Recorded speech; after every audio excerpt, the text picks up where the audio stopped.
It's his Medicare birthday day. Are you Oh, wow.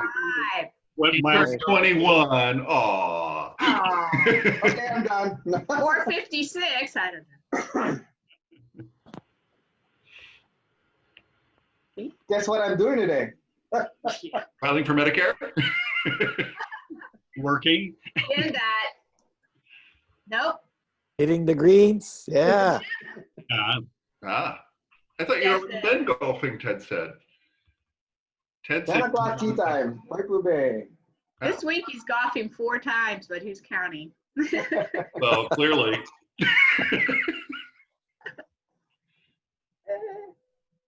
Hey, Jonathan. Jonathan. How's it? Jonathan. Morning, Jonathan. Morning. Hey, Jonathan. That didn't sound like a good morning, Jonathan. That's somebody.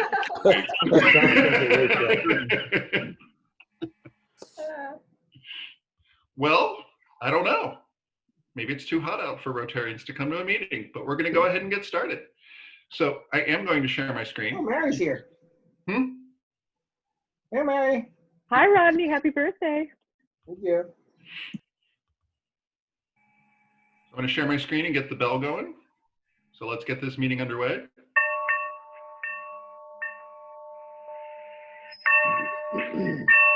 And if you could all stand for the Pledge of Allegiance.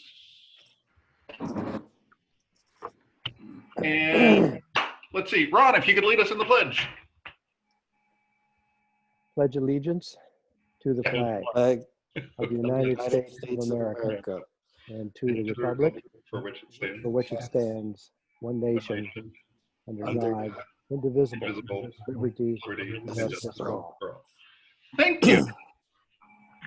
And last, but by no means least, let's have Mark lead us in the 4-way test. Oh, Mark might be muted. Okay, there I go. Okay. Okay, everyone, the 4-way test of the things we think, say, or do. Number 1. Is it the truth? It's the truth. Number 2. Is it fair to Fair all? Fair to all All concerned. concerned. Number 3. Will it build? Goodwill. And better friendships. Number 4. Will it be beneficial? Beneficial Beneficial to to all all concerned. concerned. And in Hawaii, number 5. Have fun. Have fun. Isn't it Yay. fun? Okay, thanks everyone. Welcome. Hi, Tom. So this is another one of the meetings that we have a very special guest. So a quick announcement in case anyone didn't pick up on it. It's Rodney's birthday. So if you see him out and about on the golf course today, say happy birthday. Feel free to mock him. Feel free to do whatever it takes to make him realize how lucky he is. So happy birthday, Rodney. Happy birthday, Rodney. I think he's just patting Jan.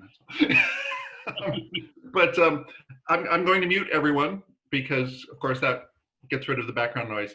And I'm going to then ask Ron to unmute himself, and he will introduce Peter, and then we'll go from there. So I'm going to mute everyone right now.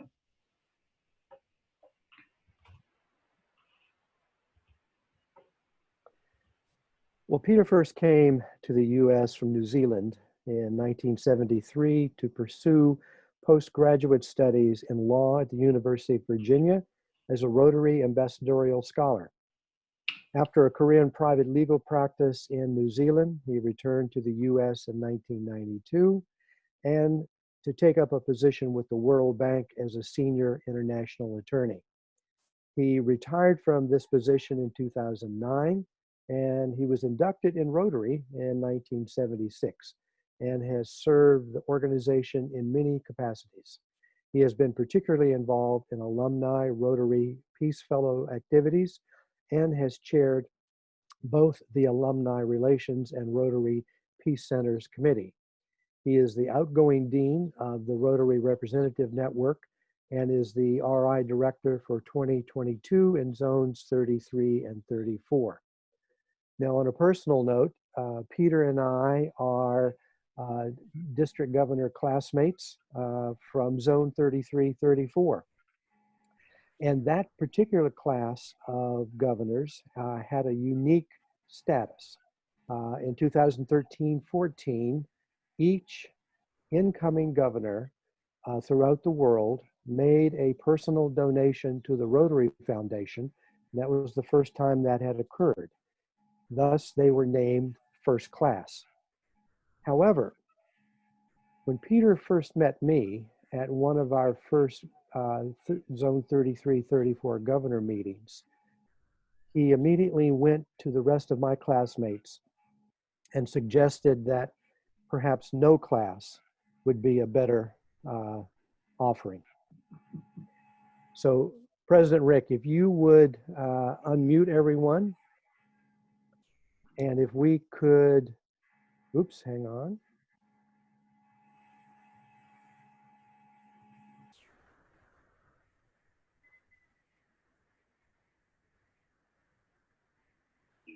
Okay, if everyone could just unmute themselves and join me in welcoming Peter with a great big Rotary Club of Poipu Beach. Aloha. Aloha. So Peter, welcome, aloha, and the virtual floor is now yours. Great. Well, thank you, Ron, for that very nice introduction. The story about no class, I think it's a bit apocryphal.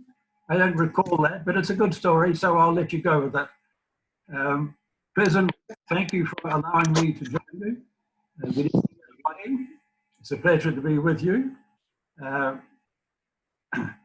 My topic is the Rotary Representative Network, which virtually nobody in Rotary has ever heard of. So let me explain what it is, and then I'll give you some background, and hopefully you'll find this interesting. So Rotary has, over the years, developed relationships with many organs of the United Nations, UNICEF, UNESCO, UN Environment, UNDP, WHO, and various other international organizations, such as the World Bank, the European Union, the Commonwealth of Nations, the African Union, the Arab League. At the moment, we have about 18 or 19 international organizations that we are closely associated with. And Rotary has appointed Rotarian ambassadors with a small a to each of the cities in which those organizations are based. So we have 3 people in Geneva, we have 3 in Nairobi, we have 2 in London, we have 6 in New York, 4 in Washington, DC. And then we have representatives in Cairo, in Nairobi, 2 in Paris, 2 in Brussels, 2 in Rome. And the head of that organization, that network of, we have 32 representatives, is called the Dean. And I've had the honor of being the Dean for the last 2 years.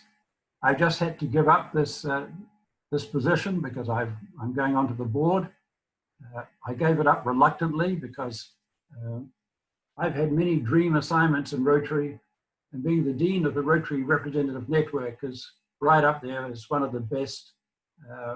And I'll tell you a bit more about that and why I think it's so good as we move along. So let me provide a bit of context to this network.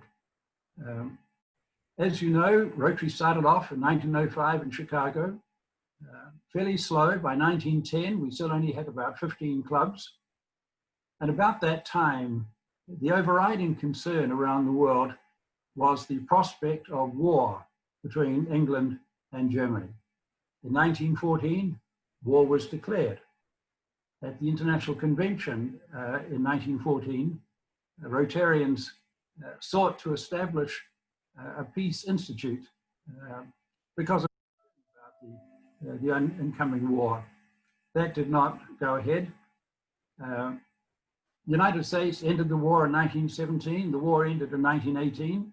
And after the war, once again, the focus was on maintaining peace. In 1921, at the International Convention in Edinburgh, Rotarians passed a resolution calling for international understanding, peace, and goodwill. And you'll recognize those words. They are enshrined in the 4th part of the object of Rotary. The prime purpose of the Rotary Foundation is to promote international understanding, peace and goodwill. And in fact, next year, the 100th anniversary of that adoption of that part of the article, there will be a celebration to reflect that. So throughout the 20s and 30s, Rotary continued to grow, but the prospect of war appeared again. In 1939, the Second World War broke out. In 1940, the International Convention was held in Havana, Cuba. Just as a side comment, at that time, there were 58 Rotary clubs in Cuba. Today, there are none. At that convention, Rotarians passed a resolution calling, amongst other things, for respect for human rights. That was the first time those words had entered into the international lexicon. And that became the foundation for the United Nations Universal Declaration of Human Rights, which was signed in 1948. In 1942, a number of senior Rotarians met in London. They were concerned about the impact of the war on education, on scientific research, on maintaining cultural icons and cultural activities around the world. And they passed a resolution, which in turn became the foundation for UNESCO, the United Nations Educational, Scientific and Cultural Organization. In 1944, President Truman and Prime Minister Churchill decided that it was time to start work on establishing an organization which would prohibit war for all time. It was the start of the United Nations process. Rotary was one of the very small number of organizations who were invited to send delegates to the drafting process. I might just say that looking back over the history of Rotary, the 1930s, 1940s was perhaps the time when Rotary's influence around the world was at its highest. Prior to the Second World War, there were almost no NGOs, non-governmental organizations. Rotary was by far the most well-known, the largest, and most influential. So in 1944, a number of Rotarian lawyers were engaged in the drafting process. In June of 1945, the charter was signed in San Francisco. 49 out of the 800 delegates were Rotarians. And one of the first things that was done was to invite non-government organizations to join the Economic and Social Council. Rotary and the Red Cross were the first two international entities to be given observer status within that important arm of the United Nations. In 1946, someone at the United Nations decided it would be a good idea to establish an internship program to bring young students from all around the world to New York to observe the workings of the United Nations. Great idea, but there was no money. So what did they do? They went to Rotary, and Rotary gave a grant of $18,000 to fund the very first internship program for the United Nations. During the 50s and 60s, we had the Cold War, and Rotary's relationship with the United Nations really went into abeyance. And it didn't really come alive again until the polio eradication initiative got underway in the mid-80s. That was when we reached out, as you well know, to WHO, to UNICEF, to CDC, and then later on to the Gates Foundation and to Gavi to establish the Global Polio Eradication Initiative. In 1991, Rotary had been informally establishing relationships with other international organizations, and so the board decided to formalize this situation by creating the Rotary Representative Network.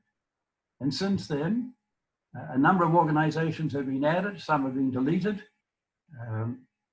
We have recently deleted some of the regional bodies. We had the UN Regional Commission in Lebanon, UN Regional Commission in Bangkok, the UN Regional Commission in San Diego, Chile.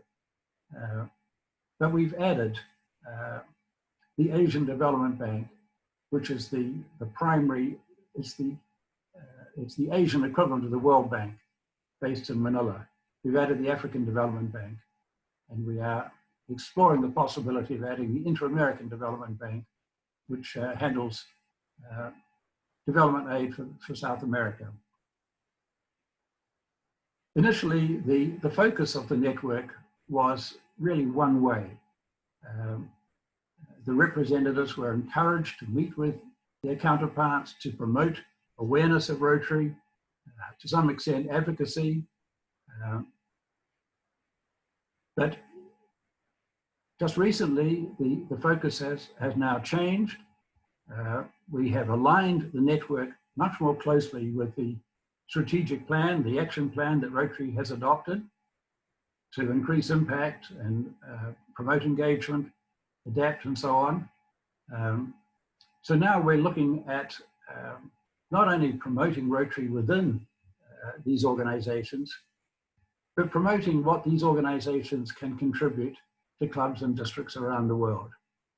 So let me give you some examples. Well, let me just say the main activity of the network for many years was to hold a Rotary Day at the United Nations. It was held every November. And some years ago, the annual Rotary Day at the UN was the third most significant event on the Rotary calendar. After the International Convention and the International Assembly, the board would meet in New York, either just before or just after the Rotary Day. We nearly always had the Secretary General of the United Nations or some very senior official. And it was a big event. We had 1,000 people. We had 2 sessions, some for Rotarians, some for Rotaractors and Interactors. So that was our sort of hallmark event. 3 years ago, for the first time, we decided to hold the Rotary Day at the European headquarters of the United Nations in Geneva. And we had about 1,400 people. It was a very successful event. The following year, we met in Nairobi, the African headquarters of the United Nations. And I went down there as part of the planning team.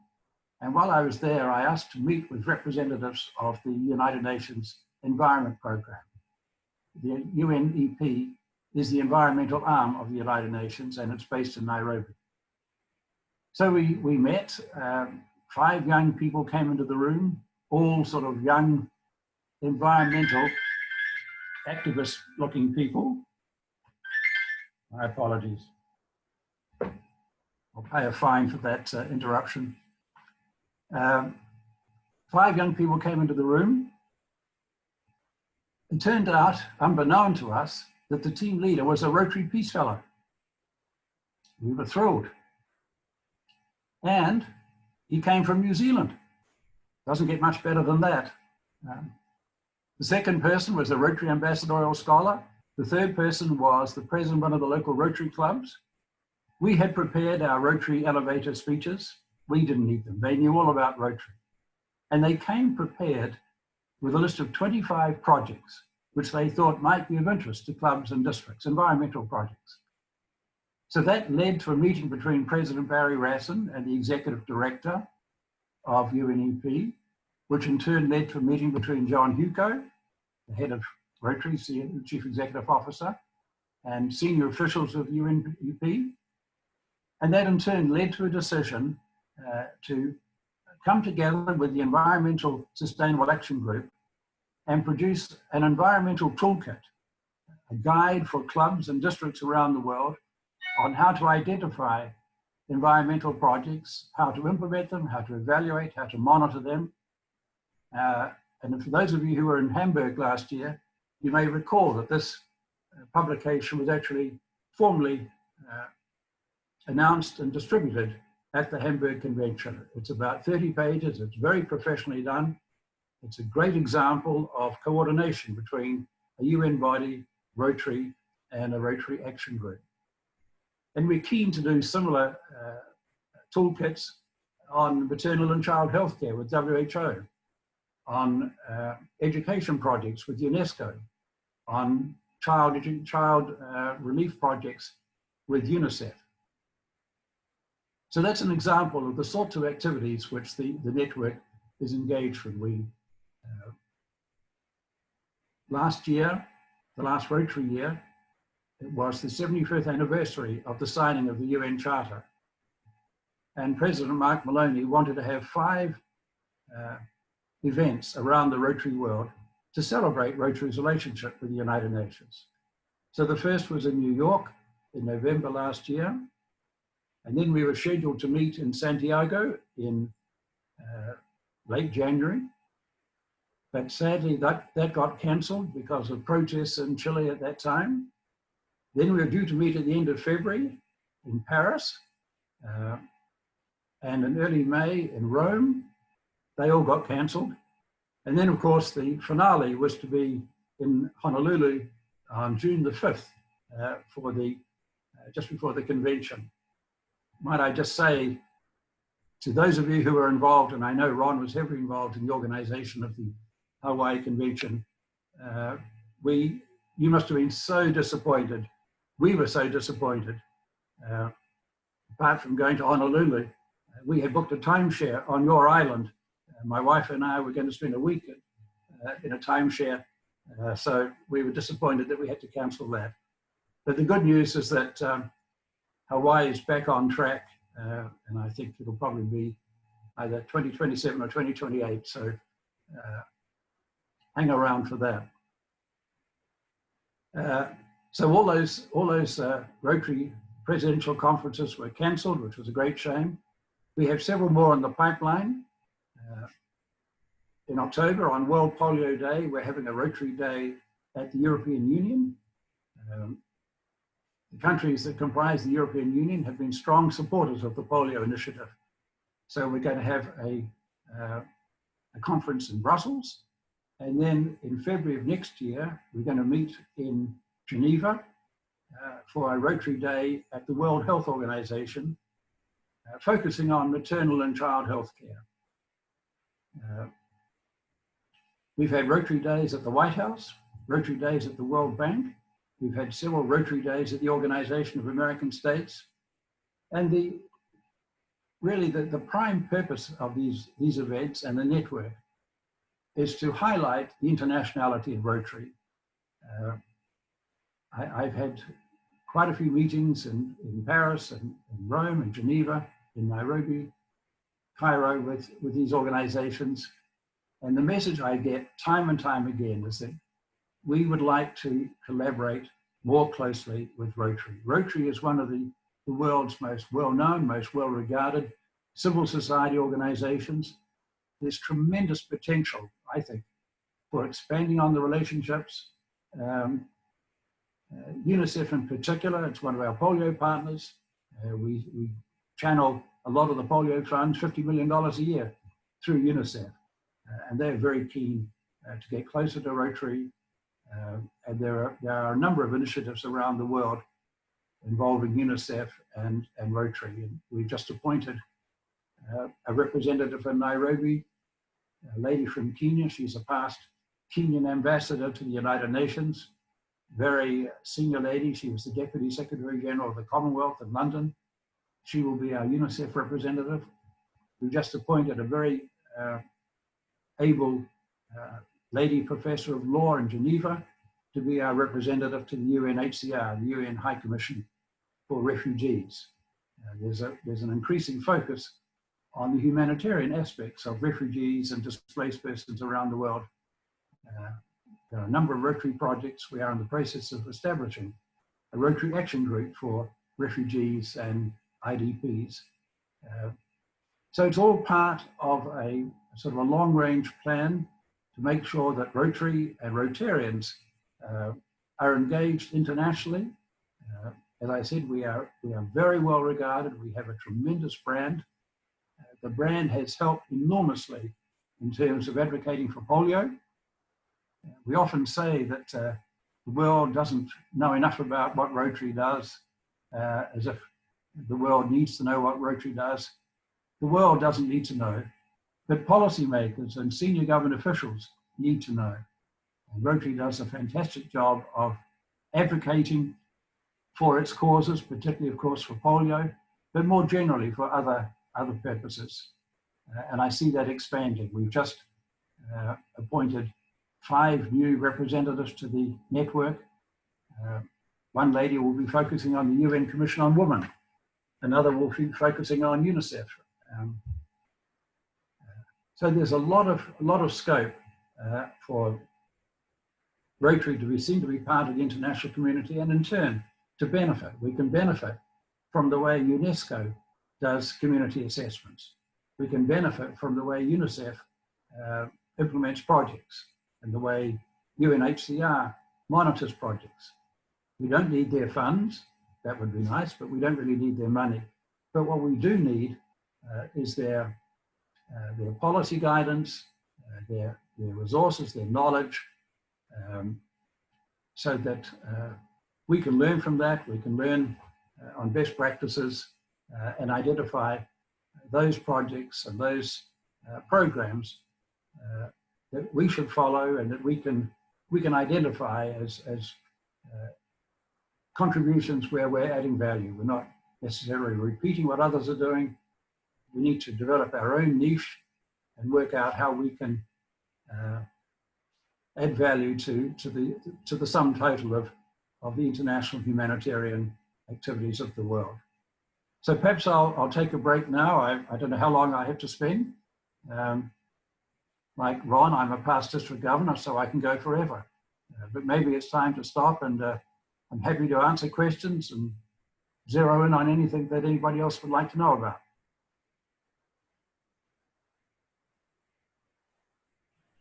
Well, Peter, thanks for your input there. One question I have is, the U.S. just recently withdrew from the World Health Organization.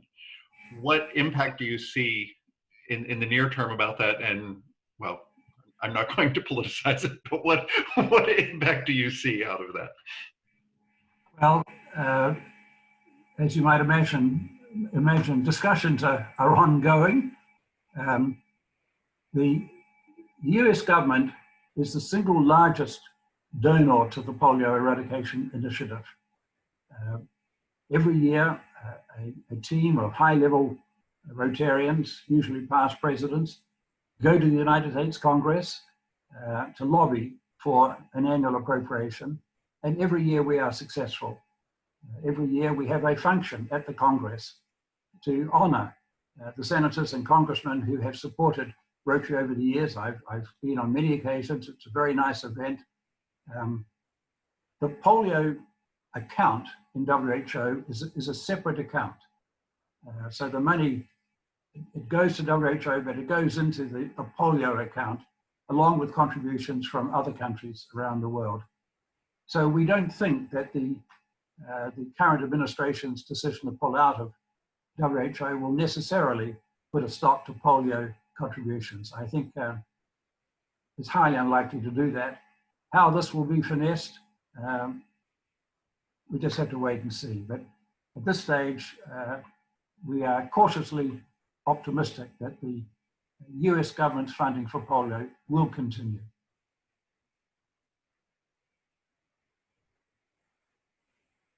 As you probably know, there are many parts of the polio program. The most visible is where we put the drops in the mouths of children. So that aspect of the program has been paused because of COVID-19 and the requirement for social distancing. We are no longer, the workers who do the drops, administer the drops, are no longer doing that. We're using the polio infrastructure for COVID-19 purposes, and the same infrastructure was used for the SARS epidemic some years ago, the H1N1 epidemic. One of Rotary's great contributions is the infrastructure that the polio initiative has created all around the world, even in those countries that are no longer endemic, particularly in Africa. The system of laboratories, the surveillance, the testing continues in place, and it's part and parcel of individual government programs. So that in itself is a fabulous contribution to the public health objectives of the world.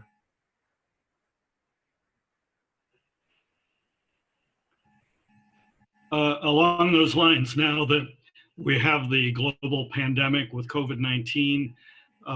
What role is Rotary playing with governments around the world to address the current crisis?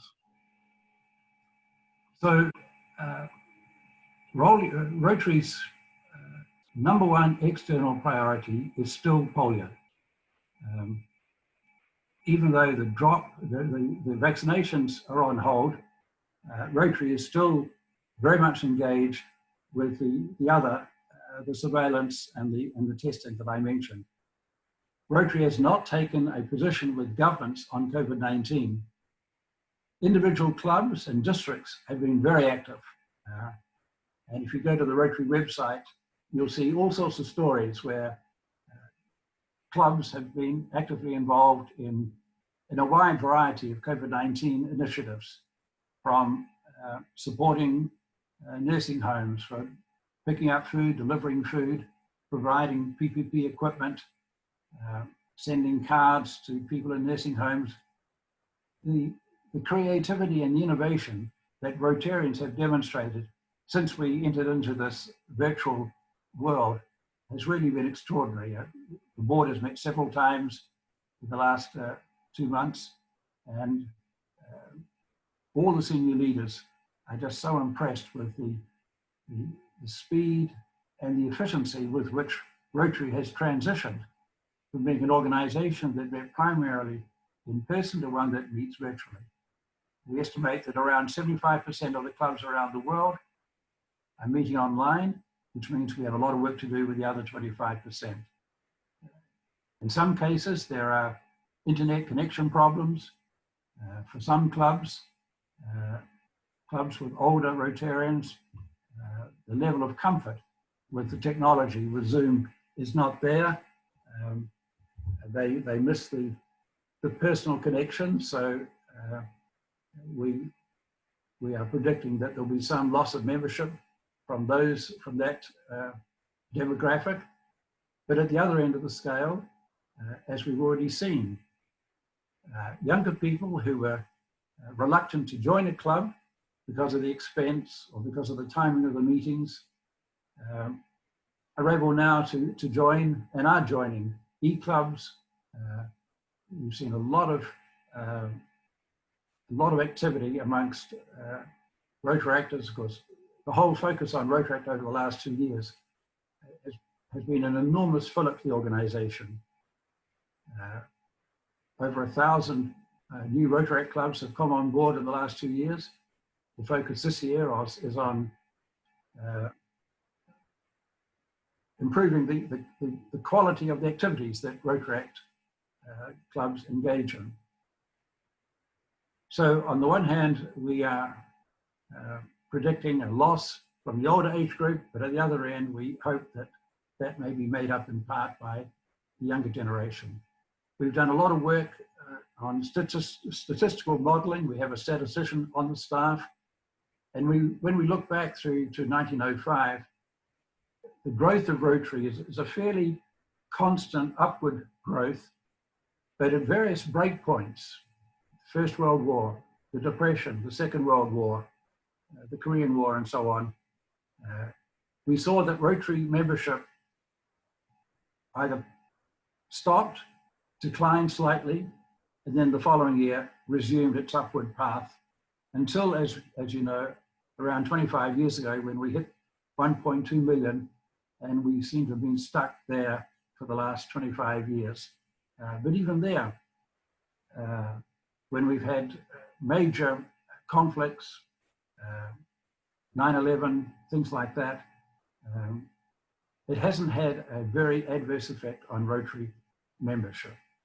So we are assuming that there will be some loss this year, possibly into next year, but we are hopeful that as a result of various membership initiatives that are currently underway, we can stabilize the losses and hopefully turn them around and resume a growth path. We'll just have to wait and see.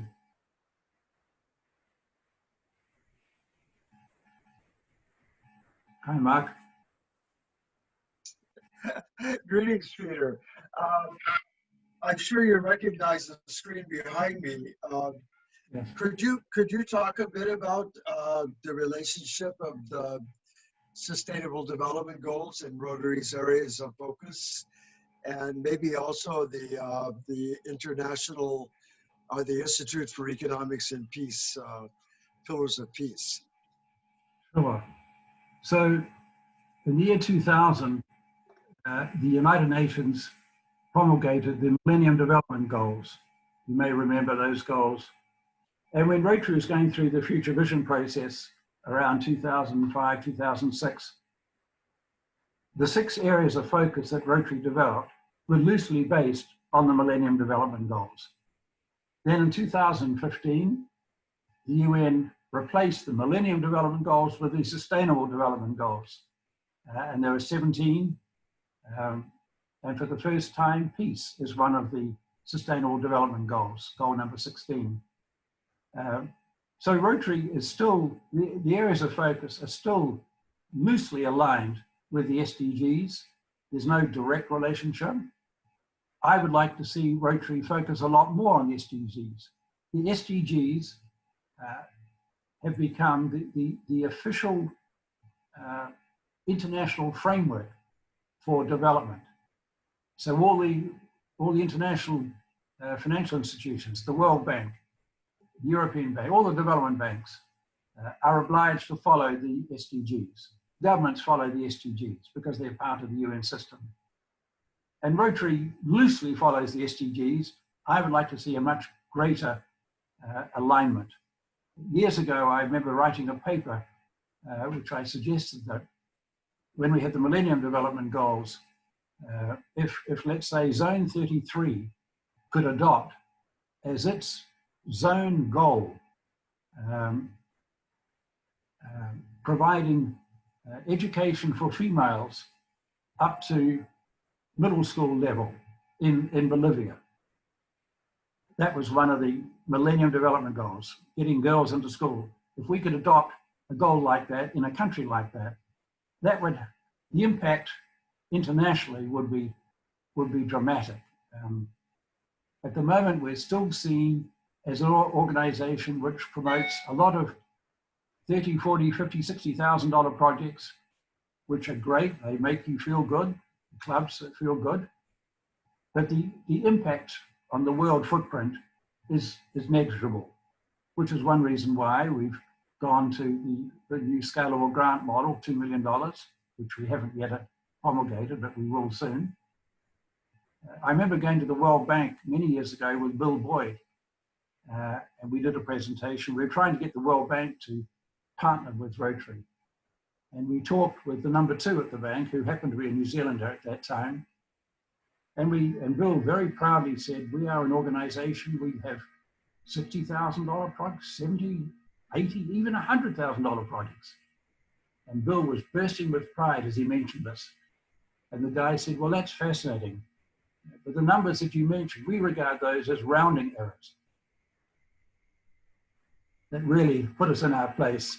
The World Bank spends more money in half an hour on development projects than Rotary does in 12 months. So we are very small potatoes in the world scene. And the message we got from the World Bank at that time, when you start doing $1 million projects, come back and see us. We simply don't have the resources to partner with $30,000, $40,000, $50,000 projects. Well, now we have $1 million projects we are about to have. And that's one of the reasons why I'm very keen to deepen and strengthen the relationship between Rotary and the international organizations so that we can increase the impact of our organization and become not just a sort of a wonderful organization that does a lot of small projects around the world. And that's not to say they're not important. I think they're very important.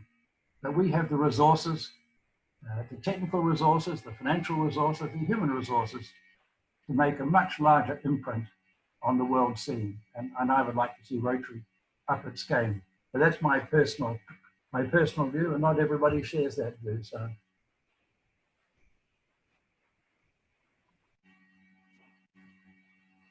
Did I answer your question, Mark? That was the first part. That was perfect. Thank you very much. It's very interesting that you're advocating for larger projects because you know, one of the things that you hear from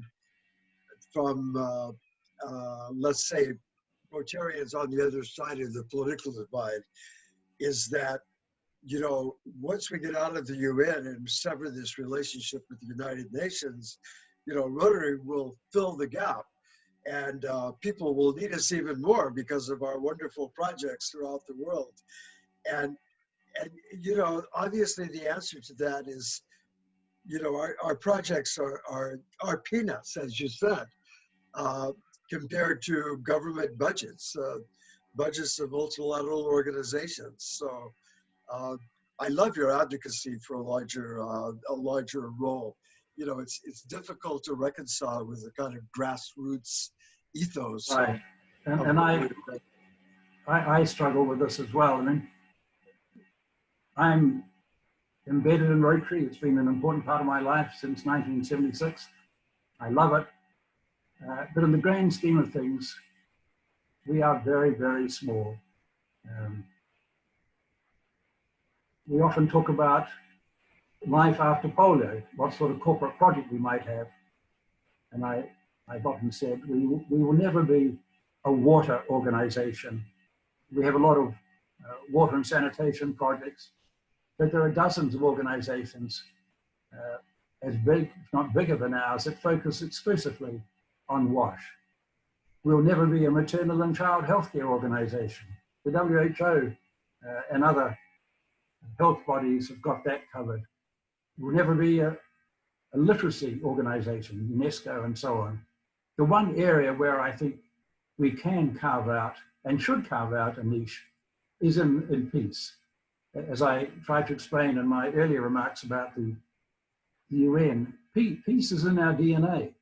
We've been heavily involved in a large number of peace initiatives. I talked about the UN. We have the Peace Fellowship Program. I had the privilege of chairing the Peace Fellowship Program for 3 years. That's the committee that oversees the selection of Peace Fellows. We have a Peace Academy. We have peace conferences. We have peace courses. We have peace chairs. You name it. We have a peace-related entity in some respect. And that reminds me to talk about the IEP, the Institute for Economics and Peace. Rotary has partnered with the IEP. Are you familiar with that? I mean, I know Mark is.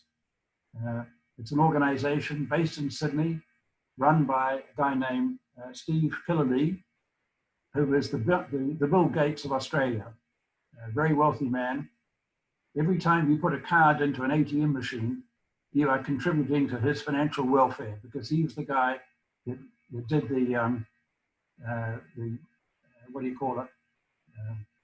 He worked out how that works. There's a word for it, I just forget what it is. So he has developed the Global Peace Index, which is an index that measures the stability of peace around the world. It's now into its 12th year. It's well regarded. It's used by schools and universities around the world. He has other index. He does a global terrorism index. He's doing country indices. And he's developed what he calls the positive peace approach, in which he has identified 8 pillars of peace that every country needs in order to produce a peaceful society. Low levels of corruption, high accountability, free press. You can read about these on the Rotary website. And Rotary is in the process. We've identified a number of Global Peace Index ambassadors. Many of the Peace Fellows have come on board as Global Peace ambassadors to highlight the concept of positive peace and to try and operationalize it. One of the issues we've had with peace over many years is how we define a peace project. We can easily identify water projects and literacy projects, but peace projects are not so easy to define. We can do bullying, we can have projects relating to trafficking, and some peace education projects. I actually see peace education as the area where Rotary can make a big difference. We have a number of initiatives around the Rotary world promoting peace and education. In my own situation, I'm promoting an initiative which will come on board in July of next year, the second year of my year on the board. It's called 100,000 Young Community Peace Builders. And the idea is to involve Rotaractors and interactors in a whole variety of peace initiatives at school, at home, at workplaces. I'm quite excited about this. It's being led by 2 Peace Fellows. I've got all the DGs and the DGEs in zones 33 and 34 on board. And I think that's the sort of initiative where Rotary can buy into. We all want peace. We all believe in education. And we want to promote Rotaract and Interact. So bringing those 3 limbs together, to me, is a recipe for success. So I'm hopeful that that will take off. And if it does, it'll be replicated to other parts of the world. Mary, you had a question earlier? I did, but after listening to him say that the focus would be peace, my thought was, seeing in the time of COVID that this is something that needs to be solved on a global level. And we were so successful with polio that wouldn't it be a way to get involved as Rotary and let people know who we are if we took an initiative on the COVID-19? Because without fixing that, peace can't happen, or any of the things that we need to happen right now can't happen. But if the World Health Organization is taking the lead on that, then whether we would partner with them or something, but it seems like we did that for polio. You know, we did it for polio and we have the network in place. You make a very good point, Mary. I think polio was a very special situation. And again, if you go back through the history, way back in the mid-80s, the RI president at the time was anxious to make his mark on the organization. He wanted to get some advice on a public health initiative that Rotary could take on board. It was suggested that we eradicate polio. It took several years to get that through the system. There was a lot of pushback, but eventually the polio eradication initiative was launched in 1985. And it was a partnership between Rotary, CDC, WHO, and UNICEF. All those organizations outside of Rotary have vastly more resources than Rotary does. But what Rotary brought to the table was this army of 1.2 million Rotarians, at least in theory, and a passion to make a difference in the world. And Rotary has stuck at it. I mean, when the reckoning comes for Rotary and polio, and hopefully that'll be soon, Rotary deserves a special place in the history of public health because we have stuck at it. Even though we're all a bit jaded, we're all a bit tired, raising money for polio in America is difficult. Americans got rid of polio years ago. So the birth of polio was a kind of a unique situation. Rotary could not have done this on its own. It had to have the resources, the infrastructure, and the political will that the World Health Organization and CDC and UNICEF could bring to bear. I think with COVID-19, I don't see Rotary, well, first of all, I don't think there's an appetite amongst Rotarians to have another polio type situation. I think the next corporate project will be time bound. We don't want something that goes on 20, 30, 40 years. So I don't know that we'll have a public health initiative to follow polio. But even so, I think the COVID-19 is so vast, so much bigger than Rotary. I think Rotary could play a role, let's say, in the distribution of the vaccine when it comes about, particularly in Africa. And there are some projects in Africa where we are already heavily involved in distributing medicine and distributing vaccines in Sudan and in parts of Africa where access is not easy. Rotarians are becoming heavily involved in that sense. But apart from those sort of fairly specific areas, I think the COVID-19 is just so much bigger than what Rotarians can really take on. I think that the focus for COVID-19 is much more likely to be at the local level, working with local communities on local needs. One of the challenges for Rotary is that it is a bottom-up organization. Clubs and all projects emanate from clubs. The Rotary International Board does not have the power to tell clubs what to do or to direct projects. Leaving aside polio, which had a particular genesis, and the Rotary Peace Centers program, which also had a unique genesis, every other initiative in Rotary started out as a club or district project. And we take a lot of pride in that. The clubs are the shareholders. They're the sovereigns of the organization. That's good and it's not so good. It's good because it gives us the ground support that we need, but it's not so good because it's hard to get consensus amongst 36,000 clubs on where we should be going. So we tend to focus on local community initiatives, and there's ample scope for that. And again, I'll be supporting that on the board.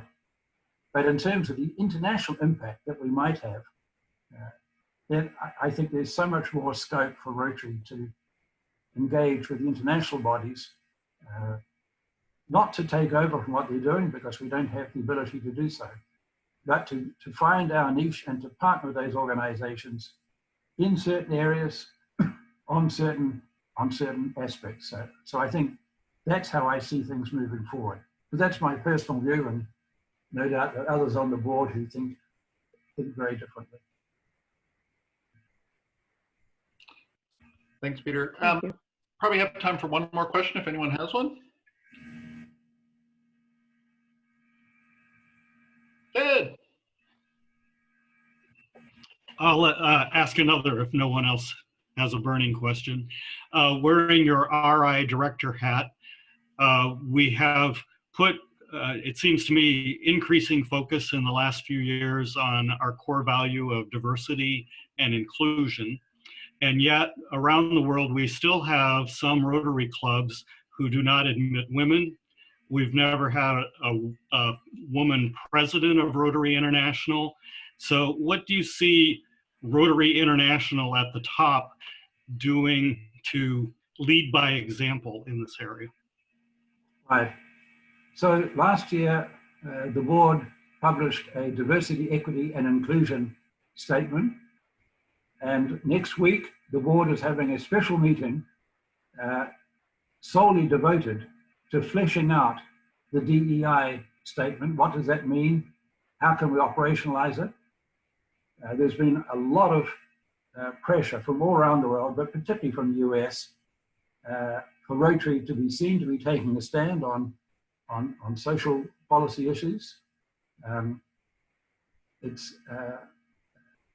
It's politically, of course, pretty sensitive. There are a wide range of views for and against some of these issues, so we have to tread warily. We are an international organization. Another sort of regional issue is that diversity can mean something in one part of the world and mean something slightly different in another part of the world. There's no internationally recognized definition of diversity. It largely depends on local communities and how they see it. But there is certainly pressure within the Rotary world to be seen to be more actively engaged in social issues, in overcoming diversity, in overcoming equity and inclusion issues. I see that being a key topic moving forward, and it's largely, I won't say largely, but heavily driven by younger people, by Rotaractors and interactors who are concerned about racial inequities, social, economic inequities. So I think the pressure will come to move in that direction. As far as the female president is concerned, This comes up every year. In early August, the nominating committee will meet to choose a president. I'm cautiously optimistic that a female will be selected this year.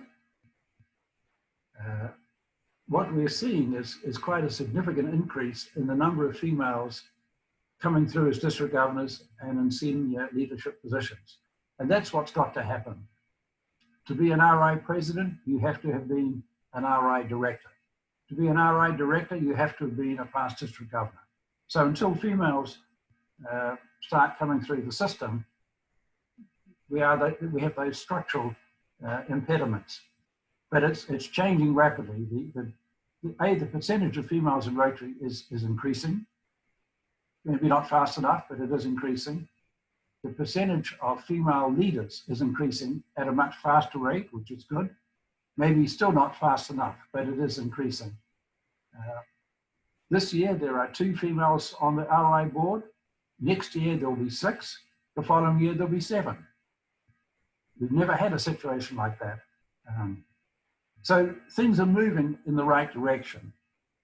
Are they going fast enough, far enough? Obviously not.